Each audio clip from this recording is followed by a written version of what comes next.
आजचा दिवस माझ्यासाठी खूप अवघड दिवस आहे. मला हे सगळं बोलत असताना माझा मागच्या 10-12 वर्षाचा संघर्ष आठवतोय. मी बीड जिल्ह्यातल्या गेवराई तालुक्यातल्या गोदाकाठच्या निरगाव या अत्यंत छोट्या गावामध्ये जन्मलेली मुलगी होते. माझ्या कुटुंबाला कुठलीही राजकीय पार्श्वभूमी नाही. माझे वडील साधे ग्रामपंचायतचे सदस्य सुद्धा नाही. पण मी जे शेतकऱ्यांसाठी काम करत होते त्याच्यामुळे मला वयाच्या 21व्या वर्षी पंचायत समिती सदस्य म्हणून त्या ठिकाणी निवडून दिलं गेलं. आणि मला शेतकऱ्यांच्या वेदना कळल्या, कारण की मी शेतकऱ्याच्या पोटची होते म्हणून. त्यानंतर मी शेतकऱ्यांसाठी अनेक आंदोलने केले. माझ्या वयामधल्या सगळ्याच मुली असतील ज्या वयामध्ये नटत फुटत असतात, त्या वयामध्ये मी हे सगळं बाजूला ठेवलं. सकाळी एकदा आयुष्यामध्ये आरशात पाहिलं की दुसऱ्या दिवशीपर्यंत मी आरशात सुद्धा पाहायचे नाही. पण शेतकऱ्यांसाठी मी माझं आयुष्य झोकून दिलं. आणि ऐन तारुण्यामध्ये 5 गुन्हे माझ्यावर अंगावर दाखल झाले. आणि खूप कमी वयामध्ये मला न्यायालयाची पायरी चढावं लागली. हे प्रत्येक कार्यकर्त्यांच्या आयुष्यात होत नाही. मी हे सगळं झगडत असताना आणि संघर्ष करत असताना अनेक कार्यकर्ते पाहिलेत की ज्यांना मोठं होता येत नाही, पदापर्यंत जाता येत नाही, निवडणुकीच्या यंत्रणेमध्ये काम करता येत नाही. पण मी नेहमीच महिलांचा, शेतकऱ्यांचा, शेतमजुरांचा आवाज बुलंद करण्याचं काम केलं. माझ्या खूप कमी वयामध्ये मी पोलिसांच्या लाटाकाटा खाल्ल्या. अक्षरशः मी ज्यावेळेस माझ्यावर गुन्हे दाखल व्हायचे त्यावेळेस मी पोलीस स्टेशनला 5-5 तास 2-2 दिवस मी संडास बाथरूमच्या बाहेर झोपलेली आहे. आणि अनेक वेळा न्यायालयामध्ये ज्यावेळेस आपण शेतकरी गुन्ह्यावर काम करतो तर त्यावेळेस ते वकिलाचे पैसे भरण्यासाठी, न्यायालयाचे पैसे भरण्यासाठी सुद्धा माझ्या खिशेमध्ये पैसे नसायचे. पण अशा परिस्थितीमध्ये त्यांचा आवाज बुलंद केला. माझ्या गेवराई तालुक्यातल्या कार्यकर्त्यांनी कधी माझ्याकडून वडापावची सुद्धा अपेक्षा केली नाही. मी बिनलग्नाची मुलगी होते. राजकारण घाणेरडं असतं असं म्हणतात, पण माझ्या बापाने एवढं मोठं दगड काळीच करून एवढ्या राजकारणामध्ये मला घातलं. पण मी सुद्धा तशी वागले आणि संघर्ष करत राहते. पुढे छत्रपती संभाजीराजांच्या आशीर्वादानं मराठा क्रांती मोर्चामध्ये आम्ही काम करत असताना संभाजीराजांनी आम्हाला एकत्रित आणलं आणि त्या ठिकाणी आमचं लग्न झालं. लग्नानंतर सुद्धा एकही दिवस नवीन नवरी म्हणून मी राहिले नाही. मी दुसऱ्या दिवशी प्रभागाच्या बाहेर पडले, त्यांच्या लोकांसाठी काम करायला लागले. पण हे सगळं करत असताना माणसाकडून चुका होतात. माझ्या आयुष्यामध्ये माझं पूर्ण आयुष्य शेतकरी विरुद्ध कारखानदार यांच्या संघर्षामध्ये गेलेलं आहे. आणि आज इथं मी खेड्यातली मुलगी शहरात आल्यानंतर 360 डिग्री मध्ये माझं आयुष्य पूर्ण चेंज झालेलं आहे. माझा लढा मागचा शेतकऱ्यांसाठी होता, पण या पुणे शहरामध्ये आणि या शहरामध्ये शेतकरीच नाहीत. तर ही मुवमेंट सगळी लक्ष घेण्यामध्ये माझ्याकडून काही चुका घडल्या असतील. लग्नानंतर आम्ही 20-23 दिवसानंतर काश्मीरला गेलेलो होतो. तिथं हल्ला झाला. अनेक आमच्यासारखे कपल त्या ठिकाणी रूम मध्ये बसले असतील, पण आम्हाला ते वेदना झाल्या. आमच्या रंगात रक्त चळवळ होती, संघर्ष होता. आम्ही घरातून बाहेर पडलो. महाराष्ट्रातल्या लोकांना प्रयत्न केले, त्यांना बाहेर काढलं, अनेकांना धीर दिला. आम्ही 8 दिवस तिथे थांबलो. लाल चौकामध्ये त्या ठिकाणी आंदोलन केलं. महाराष्ट्राचे मुख्यमंत्री आदरणीय देवेंद्रजी फडणवीस यांना व्हिडिओ कॉल केला. आणि ज्यावेळेस तो हल्ला झाला त्यावेळेस तो माझा व्हिडिओ व्हायरल झालेला तुम्ही बघतात. तो हल्ला झाल्यानंतर 1 तासामध्ये मी दिलेली ती प्रतिक्रिया होती. त्याच्यानंतर 2-4 तासामध्ये आम्ही जखमींना भेटलो. त्यांना मी विचारलं की काय परिस्थिती झाली. त्यावेळेस त्यांनी मला सांगितलं. त्यावेळेस देशभरामध्ये काहीच वातावरण नव्हतं या विषयाच्या संदर्भामध्ये.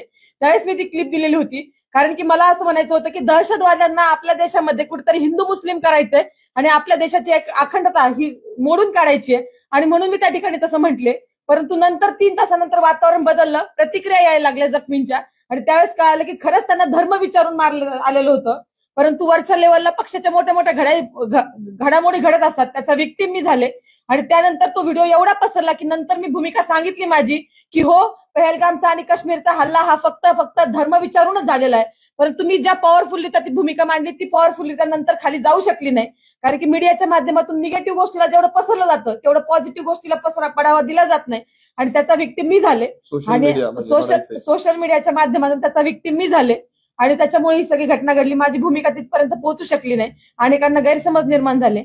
आज पुन्हा मी प्रभाग क्रमांक 1 आणि 2 ची तयारी करत असताना सहन होत नाही की सामान्य घरचे मुलं की हे इथपर्यंत जातायत, लढतायत, उमेदवारी आणतात, हे अनेकांना सहन होत नाही.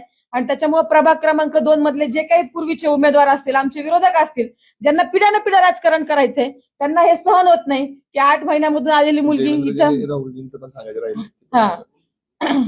या 8 महिन्यामध्ये एखादी मुलगी येते, भारतीय जनता पार्टीची उमेदवारी मी होते, त्यांनी पूर्ण प्रकारे प्रभाग क्रमांक 2 मधून निगेटिव्ह व्हिडिओ बनवले. त्याचबरोबर मी मराठा आरक्षण चळवळीमध्ये काम करत असताना त्यावेळेस आम्हाला राज्याचे मुख्यमंत्री आदरणीय देवेंद्र फडणवीसांना मराठा समाजाच्या भावना व्यक्त करण्याची संधी भेटत होती. मुंबईमध्ये पहिल्यांदा मराठा क्रांती मोर्चा झाला, त्यावेळेस मी वयाचे 20व्या वर्षी असेल. त्या समाजाच्या भावना मी मुंबईच्या त्या स्टेजवर मांडल्या. त्यावेळेस माझ्याकडून समाजाच्या भावनेच्या व्यतिरिक्त आदरणीय देवेंद्रजी फडणवीस यांच्याबद्दल खालच्या भाषेमध्ये एकही शब्द बोलला गेला नव्हता. पण कुणीतरी एक मुलगी होती क्रांती मोर्चातली, तिच्या तोंडातून असं वाक्य गेलेलं आहे की देवेंद्र फडणवीस साहेब, मी मराठा आरक्षण मागते, तुमची बायको मागत नाही. तर हे वाक्य माझ्या तोंडातील नाही, हे वाक्य कुणीतरी इतर मुलीने बोललेलं आहे. परंतु आज ते माझ्या तोंड घशी पाडलेलं आहे आणि हे मीच बोलला सांगते. मी वारंवार सांगतेय की हे वाक्य माझं नाही, मी व्हिडिओ रिलीज करते. परंतु ही जी प्रभागातली टीम आहे विरोधकांची ट्रोलर्स करणारी, ही मोठ्या प्रमाणामध्ये फैलावत चाललेली, ह्याचा विक्टीम, ह्याचा बळी मी आज ठरलेलं आहे. मला सगळ्यांना एकच विनंती करायची की सामान्य कुटुंबातून येऊन हे करणं. राहुल गांधींचा एक फोटो माझ्यासोबत व्हायरल होतोय आणि मी कुठेतरी त्यांच्या मुवमेंटमध्ये आहे आणि भाजपमध्ये मला एंटर केलं असं पण पसरवलं जातंय. मी शेतकरी संघटनेत काम करत होते. राहुल गांधींचा व्हिडिओ बघा, आज पण माझ्या छातीला शेतकरी संघटनेचा बिल्ला आहे आणि मी त्यांच्याकडे घेऊन कापूस घेऊन गेलेले. माझ्या गावाकडून मी एसटीने राहुल गांधींना भेटण्यासाठी पोहोचले होते, कारण की ते मराठवाड्यात आलेले होते. एसटीने पोहोचून सकाळी 5:30 वाजता मी त्यांना गाठलं होतं आणि त्यांना सांगितलं होतं की आयात निर्यात धोरण हे कापसाचं बदललं पाहिजे, त्याच्यावर काम झालं पाहिजे, तर शेतकऱ्यांना कापसाला न्याय भेटेल, शेतकऱ्यांना भाव भेटेल. परंतु आज ते कापूस वगैरे सगळं सोडून दिलंय त्यांनी. फक्त त्यांनी काहीतरी व्हिडिओ व्हायरल करायचा, एखादं कुणाला तरी भेटतं. अशी खूप मोठी गँग मला वाटतं देशभरामध्ये झाली. याचं व्हिक्टीम सामान्य घरचे मुलं होतात. एक तर कार्यकर्ता कुणी आपल्या सामान्य घरात लढणारा तिथपर्यंत पोहोचत नाही. तिथपर्यंत पोहोचून धनाभाऊंचं लग्न झालं आणि त्याच्यानंतर मी तिथपर्यंत पोहोचू शकले. त्यांच्या आशीर्वादानं आणि त्यांच्या सगळ्या आजपर्यंतच्या केलेल्या कामामुळे मी तिथपर्यंत पोहोचू शकले. परंतु आणि सगळ्या सहकार्यांमुळे धनाभाऊंना ज्यांनी आजपर्यंत सहकार्य केलं त्यांच्यापर्यंत मी आज पोहोचू शकले. परंतु हे सगळं मोडीत काढण्यासाठी त्यांनी हे षडयंत्र केलेलं आहे. मला माहिती आहे की भारतीय जनता पार्टीने मोठ्या मनाने मला या प्रक्रियेमध्ये स्वीकारलं होतं आणि ज्यावेळेस आपलं लग्न होतं त्यावेळेस हिंदू धर्म संस्कृतीमध्ये आपण पतीला देव मानतो. त्या ठिकाणी मी त्यांना देव मानून त्यांनी घेतलेला निर्णय हे त्यांच्या दोघांनी एकत्रितपणे विचार करून आम्ही भारतीय जनता पार्टीची पूर्ण आचारसंहिता असेल, त्यांचे नियम कानून असतील किंवा त्यांची एक ठेवण असेल, ती सगळी समजून घेऊनच मी भारतीय जनता पार्टीमध्ये प्रवेश केला होता. नेत्यांनी सुद्धा माझ्यावर विश्वास ठेवला आणि त्यांनी अनेक पक्ष देत नसतील उमेदवाऱ्या, परंतु भारतीय जनता पार्टीने माझं काम बघून, सर्वे बघून मला त्या ठिकाणी उमेदवारी दिली होती. असं इतर पक्षामध्ये होताना दिसत नाही. मी त्यांचे खूप खूप आभार मानते. परंतु कुठल्याही सामान्य कार्यकर्त्याचा जो 8x10च्या खोलीमधून येतो, धनाभाऊंचं 2017च्या पूर्वीचं आयुष्य बघा तुम्ही. 8x10च्या खोलीमध्ये धनाभाऊ मोठेचे झालेले आहेत. अक्षरशः त्या रूमला संडास बाथरूम सुद्धा नव्हतं. अशा परिस्थितीमध्ये धनाभाऊ मोठे झालेले आहेत. तिथंच बेडरूम, तिथंच किचन, वरतून काय उलारू पडू नये म्हणून त्याला मध्येच खांब लावलेला. अशा परिस्थितीमध्ये हा कार्यकर्ता मोठा झालेला आहे. मग ह्या ट्रोलर्सला सगळ्यांना तुम्ही सहन करतात. मोठे मोठे लोक चुकतात. मी म्हणत नाही की मी चुकले नाही. पहलगामच्या प्रकरणामध्ये मी चुकले असेल, माफी पण मागितली, मी दिलगिरी व्यक्त केलेली आहे. अनेक मोठे मोठे लोक चुकतात, पण त्यांना तुम्ही ट्रोल करत नाही. तुमची शिक्षित बरं सामान्य माणसाचा बळी घेताना तुम्हाला एक पोस्ट टाकणं, संघर्ष करणं, गुन्हे दाखल करून घेणं याच्यापेक्षा खूप पलीकडचं असतं हे. जस्ट मोबाईल हातामध्ये घेऊन पोस्ट टाकणं, ती व्हायरल करणं एवढं सोपं हे आयुष्य नसतं. मुलीचं तरी कायमच नसतं. आणि मला असं वाटतं की ते तुम्ही सगळेजण केलं तर तुम्ही यशस्वी झाला. माझ्याशिवाय दुसऱ्या कार्यकर्त्याचा तुम्ही बळी घेऊ नये.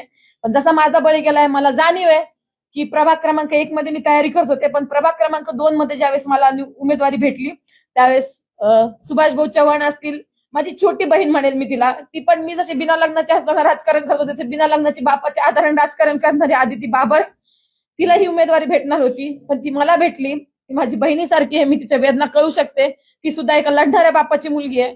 तिच्यावर माझ्याकडून अन्याय झाला, तिची मी खूप खूप मागे मारते. पण भविष्य काळामध्ये जिथं कुठं मला यांना संधी देण्याचा प्रयत्न होईल त्यावेळेस मी सक्षमपणे माझा सगळा त्याग करून त्यांच्या पाठीशी उभा राहील. आज असं म्हणलं जाते की प्रभाग क्रमांक 2 मध्ये ह्यांना पॅनल कमकुवत करायचा होता म्हणून त्या ठिकाणी केलंय. पण मला त्या प्रत्येकाला सांगायचंय, मग राहुल दादा जाधव असतील, सुधीर वाघमोडे असतील आणि त्याचबरोबर आमच्या रेणुकाताई चलवादी असतील, या सगळ्यांना प्रभाग क्रमांक 2 मधल्या नागरिकांनी उचलून धरलं पाहिजे. यांच्या पाठीशी उभं राहिलं पाहिजे आणि यांना 15 तारखेला कमळ या चिन्हावर मतदान केलं पाहिजे.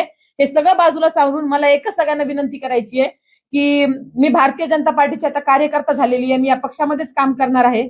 सगळ्या संघ परिवाराने मला मोठ्या मनाने समजून घेतलं. अतिशय चांगली लोक आहेत ती. त्यांनी माझी भूमिका समजून घेतली आणि त्यांच्यासोबत मला काम करायचं. संघ परिवाराने मला समजून घेतलं आणि महाराष्ट्रामधल्या हिंदुत्ववादी संघटनांनी सुद्धा मला विनंती करायची की इथून पुढच्या काळामध्ये मला हिंदुत्वासाठी, मी स्वतः हिंदू आहे, हिंदुत्वासाठी मला काम करायचं. तुम्ही सगळ्यांनी मला सामावून घ्यावं. आणि खेड्यातली मुलगी आहे मी, चुकली असेल, शहरातल्या सगळ्या गोष्टी समजून घ्यायला मला वेळ लागेल. मी त्या समजून घेईल, ही चळवळ समजून घेईल, संघ परिवार समजून घेईल, हिंदुत्व काय ते समजून घेईल आणि तुमच्या मार्गदर्शनाखाली इथून पुढच्या माझ्या आयुष्याची वाटचाल करेल. झालेल्या सगळ्या चुकांबद्दल मी माफी मागते आणि शहरात आणि राज्यात त्याचबरोबर जिथं जिथं भारतीय जनता पार्टीच्या कार्यकर्त्यांना माझी गरज असेल तिथं मी जीवाचं रान करणार आहे. मला माहिती आहे की आम्हाला मराठवाड्यामध्ये म्हणायचे की आपली मराठवाड्याची शेतकऱ्याची वाघीण आहे, परंतु वाघीण ज्यावेळेस जखमी झालेली असते तर त्यावेळेस ती अतिशय जोमाने काम करते. तसंच भारतीय जनता पार्टीचे सगळे उमेदवार निवडून जाण्यासाठी ती जोमाने काम करणार. मी जसं स्वतःसाठी लढले असते त्याच्यापेक्षा जास्त मी त्यांच्यासाठी लढणार. आमचे सगळे फाउंडेशनचे कार्यकर्ते, धनाभाऊंवर प्रेम करणाऱ्या माझ्या बहिणी यांनी मी अतिशय नवीन असताना सुद्धा माझ्यावर बहिणीसारखं प्रेम केलं. त्यांचे ऋण मी आयुष्यात विसरू शकत नाही. मीडिया बंधू माझ्या पाठीमागे आतापर्यंत आयुष्यात अनेक वेळा तुम्ही उभा राहिल्यात, त्याच्याबद्दल मी तुमचे चरण धरते, तुमचे आभार मानते. भविष्य काळामध्ये सुद्धा तुम्ही या पुण्याच्या शहरामध्ये, मोठ्या शहरामध्ये जे कधी पाहिलं नव्हतं आपण शहर, त्याच्यामध्ये तुम्ही मला सामावून घ्याल, त्याबद्दल खूप आभार मानते. धनाभाऊ, राजकीय आयुष्य आपल्या दोघांचं आहे, पण माझ्यामुळं किंवा आपल्या एकत्रित येण्यामुळं तुमच्या राजकीय कारकिर्दीला काही झालं असेल किंवा होते, त्याबद्दल मी तुमची बायको म्हणून तुमचे सरळ धरून तुमचे खूप खूप आभार मानते. तुमचे लढणारे कधी रडत नाहीत. आयुष्यात मी तुला सांगितलंय रडायचं नाही, लढायचं. तर माझी माफी मागण्यापेक्षा पक्ष नेतृत्वाला तुझ्यामुळे जो काही त्रास झाला असेल त्यांची माफी मागणं उचित वाटतं आणि तू त्यांच्यासाठी तुझा घेतलेला पुढचा लढा तुला पण एक पती कसा असावा, म्हणजे अनेक वेळा राजकारणात महिला आहेत, पती पुढे राजकारण करतो, महिला मागे राहते. पण धनाभाऊ विषयी सांगायचंय मला की त्यांनी कधी पण स्वतः मागे राहिले आणि तू आरक्षणावर महिलांच्या लढतीये ना, तू समोर फ्रंट आली पाहिजे, ज्यांच्यासोबत काम केलं पाहिजे, त्यांच्या प्रश्नांना तू भिडली पाहिजे. आरक्षणातली बाहुली म्हणून त्यांनी माझा कधीच वापर केला नाही किंवा त्यांचा पुरुषार्थ कधी त्याच्यामध्ये आडवा आला नाही. त्यांचे चरण धरते मी.